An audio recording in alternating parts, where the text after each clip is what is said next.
The sun was bright. The air was heavy. It was 108 degrees. The street shimmered like glass. The heat pressed down on everything. Ray started his old car. The seat was hot. The steering wheel burned his hands. He pulled his fingers back. Ouch! Lily climbed into the back seat. She wore a pink dress and sandals. Her cheeks were red. "Dad," she said, "I feel like toast." Ray smiled. "Let's go get ice cream." He turned on the AC. Nothing came out. He hit the dashboard. "Come on." Still nothing. "Guess we open the windows today," he said. They drove slowly. The road was quiet. A small silver lighter lay on the dashboard. It caught the sunlight. Ray didn't notice it. It had been there for days. "Can I have 2 scoops today?" Lily asked. Ray laughed. "You read my mind." He turned into the parking lot of a small ice cream shop. He parked in the sun. "Back in 10, he said. He locked the car. The lighter stayed where it was, shiny, silent, and heating up. A small mistake can hide in the heat. The shop was cool inside. A fan turned slowly on the ceiling. The air smelled like vanilla and sugar. Lily pressed her face to the glass. "So many flavors," she said. Ray pointed. "Mango for me." Lily thought for a moment. "Chocolate and strawberry," she said. "Please." The man behind the counter smiled. "Good choice." He handed them 2 cones. The ice cream began to melt fast. They sat on a small bench outside. "Best day ever," Lily said. She took a big bite. Ray licked his cone and laughed. "You always say that." Suddenly they heard a loud boom. It sounded close. People turned their heads. Then someone shouted, "Hey, that car is smoking." Ray stood up. His smile disappeared.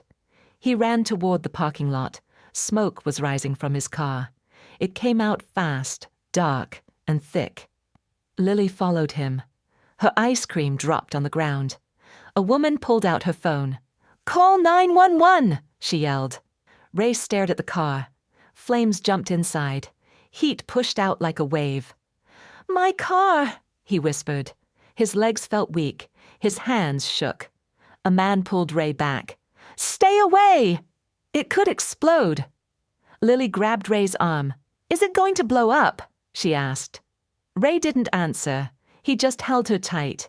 1 second can change everything. The fire grew fast. Flames danced on the seats. The windshield cracked. Smoke filled the air.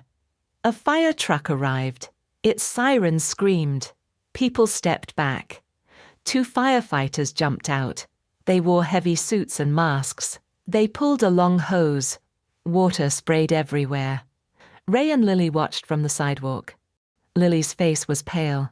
Her small hand held his tight. "Is the car dead?" she asked. Ray didn't answer. He felt empty inside. All he could say was, "It's just a car." After 10 minutes, the fire was out. The car was black and broken. The smell of smoke hung in the air. A firefighter walked over. He pulled off his mask. "Was this your car?" he asked. Ray nodded slowly. "There was a lighter on the dashboard," the man said. "It got too hot. It exploded." Ray closed his eyes. He saw it in his mind. That little silver lighter. He had left it there last week. He had forgotten all about it. Lily looked up at him. "It was the sun?" she asked. Ray nodded. "Yes, and me." He turned away. He felt ashamed. The mistake was small, but the damage was big. We forget small things, but fire remembers. The sky turned orange. The sun was lower now, but the air was still hot. Ray and Lily walked home. They didn't talk much. Ray carried her backpack. Lily walked slowly beside him. Her sandals made soft sounds on the sidewalk. They passed the burned car again. It sat alone, like a shadow. Ray looked away. "I'm sorry," he said at last. His voice was low. "I should have seen it. I should have remembered." Lily didn't speak. She kept walking. Then she reached out and took his hand. "It's okay," she said. "We didn't get hurt, that's what matters." Ray felt something heavy in his chest. They sat on a bench near the park. It was quiet. There was silence. A bird flew past. The sky turned pink. Lily leaned her head on his shoulder. "Let's start again," she whispered. "The fire took the car, but not our love." 1 week passed. The sky was blue again. The heat was softer now. Summer was still here, but the fire was gone.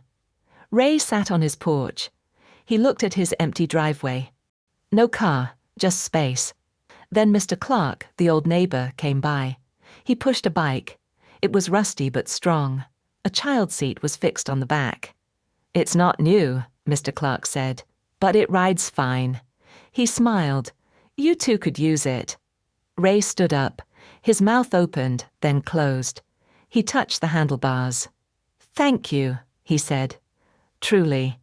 Later that day, Ray helped Lily into the seat. He put on her helmet. "Ready?" he asked. Lily gave 2 thumbs up. "Let's go." They rode through quiet streets. The wind kissed their faces. Lily laughed behind him. "This is better than a car." Ray laughed too. "No lighter this time," she joked. Ray shook his head.